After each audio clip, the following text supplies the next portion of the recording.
Hello and welcome to this important video on the fundamental theorem of calculus.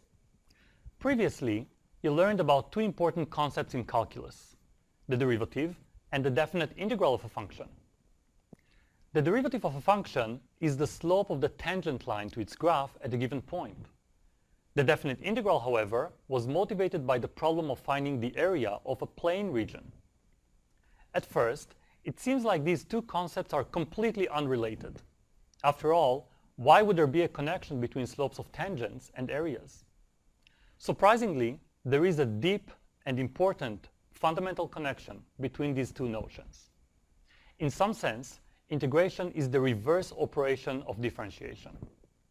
This idea is made precise in the fundamental theorem of calculus. Here's the first part of the theorem. If f is continuous on the closed interval ab, then big F of x, given by the integral from a to x of little f of t dt, is differentiable, and big F prime of x is equal to little f of x for all x's in ab.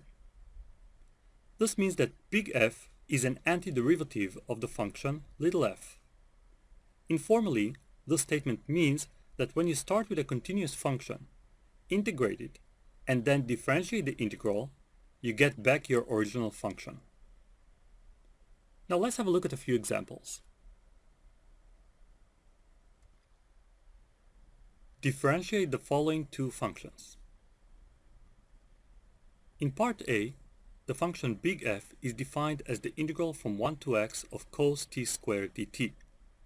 In this case, we can apply the first part of the fundamental theorem right away, as the lower bound of the integral is a constant, 1, and the upper bound is the variable x.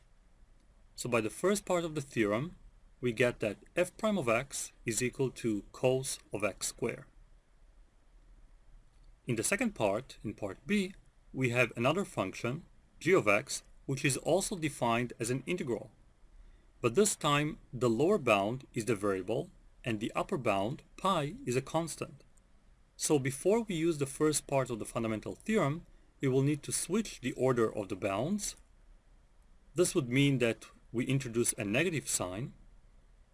And now g of x is written as minus integral from pi to x of e to the negative t squared dt, and we can apply the first part of the theorem. When we do that, we get g prime of x is equal to negative e to the negative x squared. Here's another example. Differentiate the function f of x defined as the integral from 1 to x squared of 1 over 2 plus cos t dt. Here we have a function defined again as an integral. The lower bound is a constant number, 1, and the upper bound is x squared. So we cannot apply directly the first part of the fundamental theorem. We can, however, do the following. Let g of x be given by the integral from 1 to x of 1 over 2 plus cos t dt, and let h of x be the function x squared. Note that g is almost the same as f. The only difference is that the upper bound was taken to be x instead of x squared, so it will be easy to apply the first part of the fundamental theorem. Also note that the composition g of h of x will be equal to the function f, because when you take the function g and replace x by x squared, you get the integral that goes from 1 to x squared.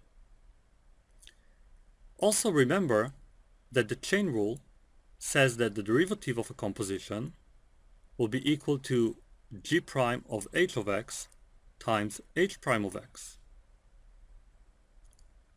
G prime of h of x is equal to g prime of x squared, and now we can use the fundamental theorem to differentiate the function g.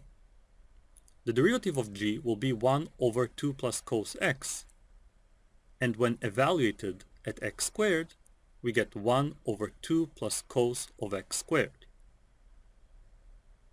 The derivative of h is very easy to compute, as x squared prime is known to be equal to 2x. And now all we need to do is multiply these two quantities, and we get that f prime of x is equal to 2x divided by 2 plus cos of x squared.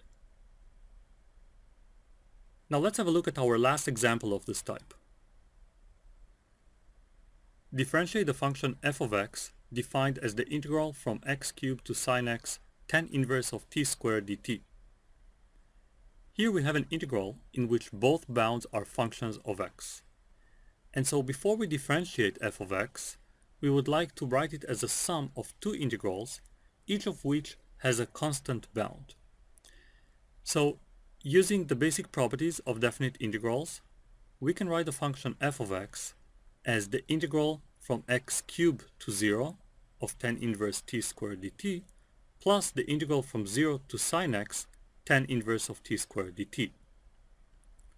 We would also like our lower bounds to be constants, and so in the first integral we will switch the two bounds and get negative integral from 0 to x cubed tan inverse of t squared dt plus the integral from 0 to sine x tan inverse of t squared dt.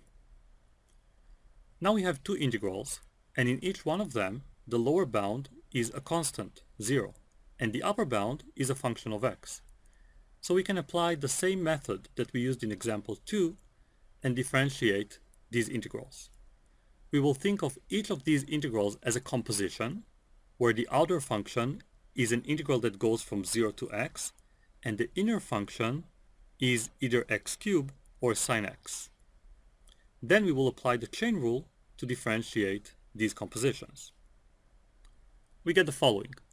F prime of x will be equal to negative tan inverse of x to the 6 times x cubed prime, that's the derivative of the inner function, plus tan inverse of sine square of x times, again, the derivative of the inner function, sine x prime.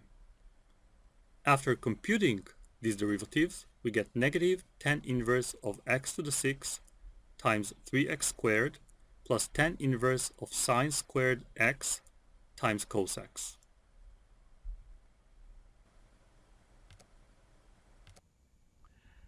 So the first part of the fundamental theorem of calculus allows us to differentiate functions defined as an integral. The second part of the theorem, also called the evaluation theorem, will be used to compute definite integrals.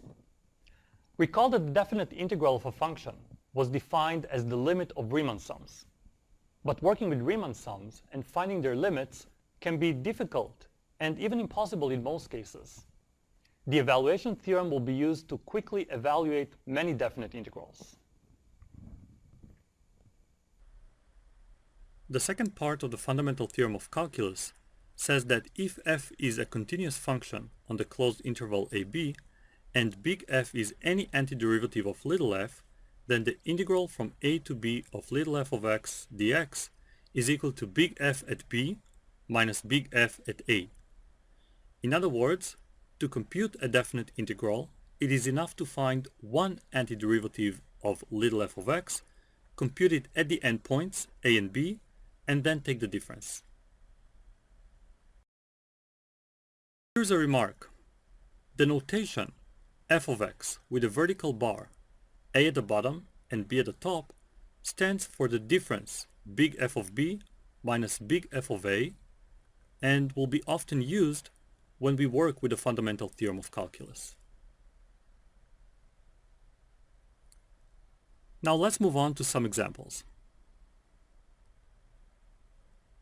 Compute the following three definite integrals. In part A, we need to find the integral from 0 to pi of the function cos x. An antiderivative of cos x is sin x, and so by the fundamental theorem, we need to evaluate sin x at pi and 0 and compute the difference. The final answer ends up being 0.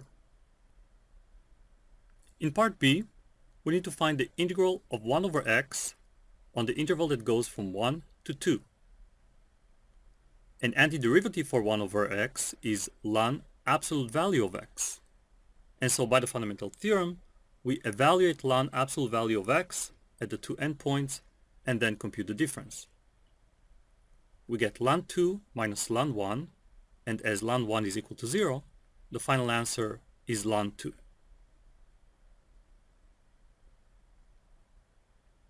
And finally, in part C, we need to find the integral of square root of x plus x over x from 4 to 9. In this case, it would be better to first simplify the function and write this integral as the integral of 1 over square root of x plus 1 from 4 to 9, and then find an antiderivative. An antiderivative of 1 over square root of x is 2 times root x, and an antiderivative for 1 is x. We evaluate this expression at 4 and 9, and then take the difference. We get 2 times 3 plus 9 minus 2 times 2 plus 4. We get 15 minus 8, which is equal to 7, and that's the final answer for part C. The last example in this video is of an applied nature. The velocity of a particle moving along a line is given by the function v of t equals t squared plus t plus 1. Find the displacement d of the particle over the time interval 0 to 5.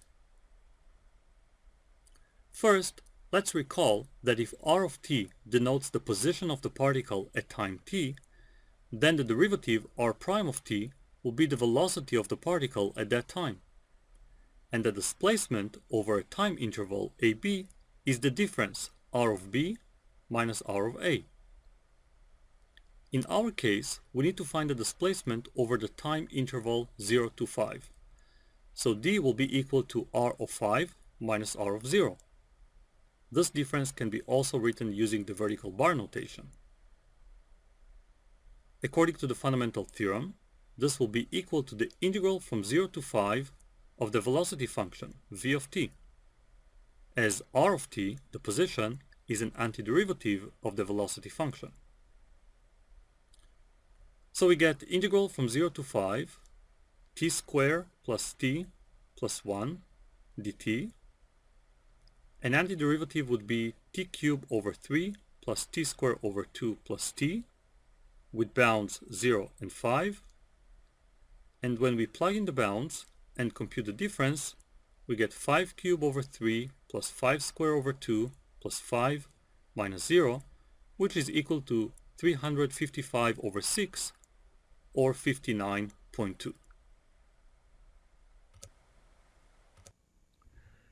To summarize, the fundamental theorem of calculus reveals a surprising and important link between derivatives, which measure the rate of change of a given function, and definite integrals, which measure areas.